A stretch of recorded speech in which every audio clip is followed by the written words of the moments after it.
Gaston lamb ji passé na lan nga ñu ci mën a wax. lan ngeen bëgg ma wax leen ko ci yaa ngi posé question lamb ji passé na neex na je pense que jàmm am na ci li mu gënoon a xalaat moo doon. sécurité pare sécurité bi et tout ça. ñuy gërëm d' abord toute la sécurité la police la gendarmerie les sapeurs pompiers. ñoom ñëpp def nañu seen liggéey ba nga xam ne ñëpp ñibbi nañu seen kër ak jàmm. xëy na suy am ay couac peut-être du ci ñàkk sax mais bariwul ci dégguñu ci ay scandale comme yéen daan dégg bu njëkk. d'accord kon bépp matuwaay bu war rek def ngeen ko fa pour lépp lu ci war daal def ñi nañ ñëw ko et que am nañ ci mbégte aussi. ñi doon kaas nag ne prix yi dafa cher. non kooku xam nga ku mu neex nga kaas lu la neex fii dañuy kaas ni ceeb bi dafa cher diwlin dafa cher lépp dafa cher xam nga sénégalais moom dafa tàmm kaas. sénégalais kenn mënu ko satisfaire ci dara. il faut ñu kaas sénégalais xam nga bu njëkk. yoon wi Dakar Louga Dakar Kaolack dafa xatoon ñëpp yi wax ñu indi leen fi péage léegi ñu ngi ci kaw péage bi di wut ay sikk donc kenn mënu la wër seen nu koy waxee sax. kenn mënu leen satisfaire. kenn mënu leen satisfaire. waaw loo def rek il faut que ñu am luñ ci teg. sénégalais ñun ñoo mel noonu ñun ñoo bëggantewul suñu biir. ñun ñoo amee esprit de critique. te man gaa bañuma critique. mais sooy critiquer da ngay critiquer ci lu raisonnable ak critique boo xam ne aussi nit ki day sentir ni sax au moins yéene nga ko jàmm.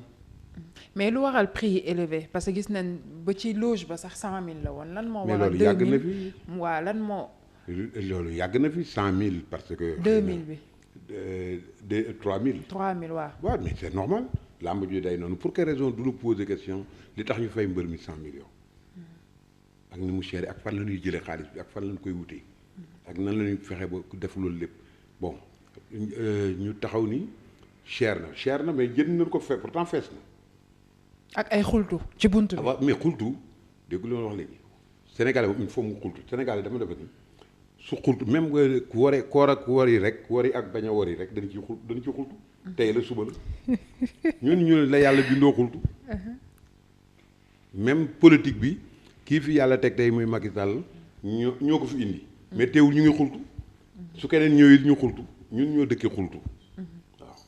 mais li ñëpp di laajte heure combat bi lan moo tax combat bi guddee commencé. ah non kooku nag du ci ñun du sax ci CNG combat yi bon peut-être que leen rek lañ ci war a déployer mooy combat yu ndaw yu bari yi bu njëkk 4 combats la naan def ak grand combat mais nit ñi wax bëgg mbër yi bëre parce que mbër yi bari woon noonu ñu bëgg aussi xale yu ndaw yi di am combat. ñu yokk ko ba 10. bon xëy na combat bi mënoon ni 5 minutes rek lay durer man nga yaakaar ni combat bi 5 minutes lay durer mu durer 20 minutes. et puis ambiance bi nit ñi ñu bëgg leen a bëggal parce que làmb du bëre rek dafa am culture. am lépp moo nekk ci biir. bon préparation mbëri keroog effectivement gudd na trop surtout ci côté Balla Gaye dafa gudd keroog gudd na trop ba mu guddee. donc voilà. mais joxoo leen woon heure précise. yooyu CNG moo koy joxe. CNG joxe woon na heure précise ban heure la joxe woon. non joxe na heure précise moo tax soo gisee. il paraît même que parce que man démb demuma réunion CNG il paraît que même daa dagg coupé kii nañ leen sanctionné nañ leen y a des trucs yu nu dagg. seen xaalis. bon mais loolu nag moom loolu yàgg na ci làmb. d'accord léegi coow li yëpp sànq ba tey yaa ngi ma siy tooñ Gaston moo tëgg Aziz moo tëgg naka la demee ku tëgg. làmb ji xam nga Gaston ñàkkul fayda Gaston ñàkkul fayda làmb ji Gaston man mii maa ko tëgg. man ak Yakom maa jël Yakom ni ko kaay nga organiser. ma comme ni ma jëlee woon Sport Vision indi ko Sénégal ñuy ay tubaab. Aziz bi may tëgg làmb ji ni ma daan seede ji Orange mu may jox 650 millions may tëgg ma seete woon ko fi Tigo bi may ubbi classe bi mu yëkkati 300 millions joxe ma def classe bi noonu la Aziz ñëwee depuis 1 an père il faut nga dellu si làmb ji père tëggal ma ne ko Aziz làmb du ma ko tëgg yow comme léegi yaa ngi sa produit bu ñuy wax j'adore am nga sa budget de communication yoo xam ni say partenaires ñoo la koy jox làmb ji budget bi combat boobu ku ko bëgg a tëgg il faut nga dépenser ci plus de 400 millions soo mënee sponsorisé à hauteur de 200 millions ma engagé ko li ci des am na yeneen sponsor yu ko mën a bañ loolu moo indi 200 millions Jador yi du ma wax 200 millions Aziz.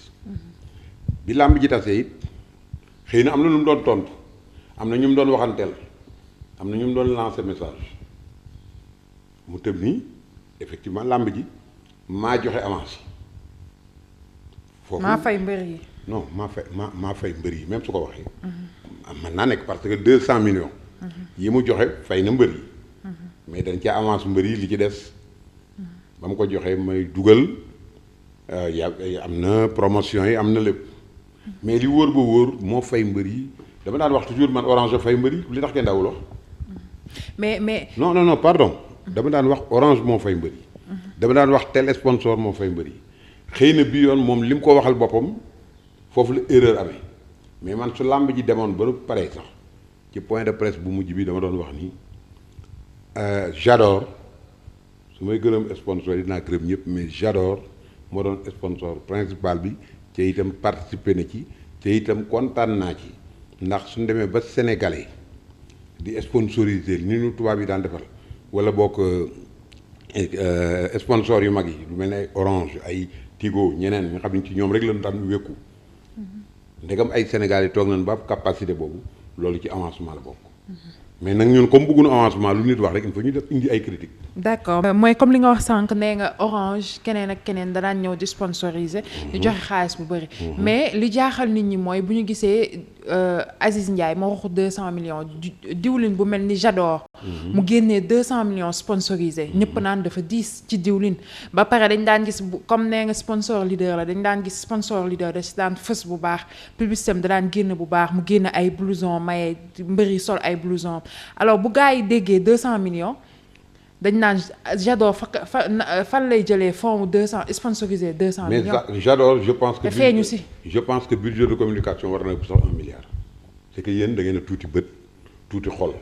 xamu leen xaalis xamu leen luy liggéey moo tax ba xëy na seen salaire sax su ngeen koy waxtaanee su ngeen koy waxaalee toujours duñ leen fay sax li ngeen mérité waaw parce que xamu leen xaalis. xamu leen mais Père Gaston 200 millions ci diwlin. mais Jador dafa nekkoon ci problème fan yii. mais 1 million 1 milliard mën naa dem ci diwlin parce que diwlin ñëpp dañ koy consommer à tout moment. mais Jador dafa nekkoon ci problème fan yii. ba pare ñun gisuñu non pardon. Jador nekkuma ci biir Jador. pour xam ay problème Jador.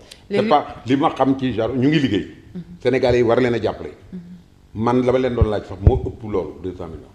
parce que dama leen ni woon joxe leen ni ñëpp daan joxe. dañu waxaale ba 200 millions. ma jël ko effectivement génn nañ ci parce que yeneen sponsor dugg nañu à concurrence de ça suñu ko boole. d'accord nee nga sànq da nga liggéey ak IACOM.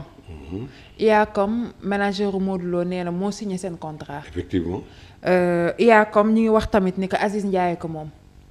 IACOM bon loolu de yëgu ma ko yaa ma ko yëgal tey. parce que je pense que Issa Ndiaye ñàkkul fayda parce que ku dem ba nekkoon directeur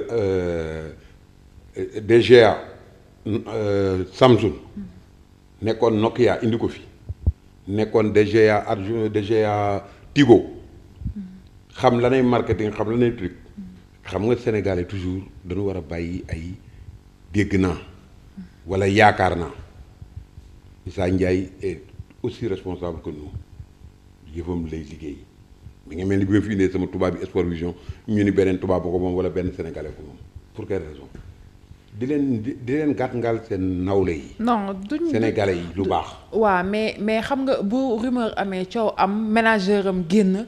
ñoom ñu wax. xam nga foofu ñu laaj promoteur bi non manager am na droit génn. déglu naa sax biram ñu ngi quelque part. promoteur bi foog mu leeral nit ñi. déglu naa sax biram ñu ngi quelque part. déglu naa ko quelque part. mais li mu wax lépp amul sax constance. parce que man yàgg naa tëgg làmb moom promoteur la woon moom itam ñu ngi été promoteur comme Aziz Ndiaye ni mu nekkoon promoteur mais bu mu wax ni moom taxaw na ci kii ba tàyyi ni promoteur bi Gaston ci ñaata face à face wax na ko waxati ko man maa ni Aziz Ndiaye maa ni Issa Ndiaye demal nga signé contrat yi mais jour ba may signé ba ni dem ma ci avocat ba Biram Ñing moo dem moo ko Aziz Ndiaye signéel Balla Gaye Biram Ñing signéel Modou Lo dafa effectivement yaa comme moo la signéel ba ma demee ba ñuy demee ba CNG it maa ni Yacoum demal CNG nga signé ci parce que d'abord yow yaa amee marketing bi yaa amee organisation bi mais d'autant plus que léegi man comme biir CNG laa nekk ci it wax naa ko ci réunion CNG comme biir CNG laa nekk li gën a élégant mooy demal nga signé contrat yi. Merci de vous abonner à Pikini Production. N'oubliez pas d'activer la cloche pour recevoir les notifications. Si vous avez aimé la vidéo, cliquez sur j'aime et laissez un commentaire.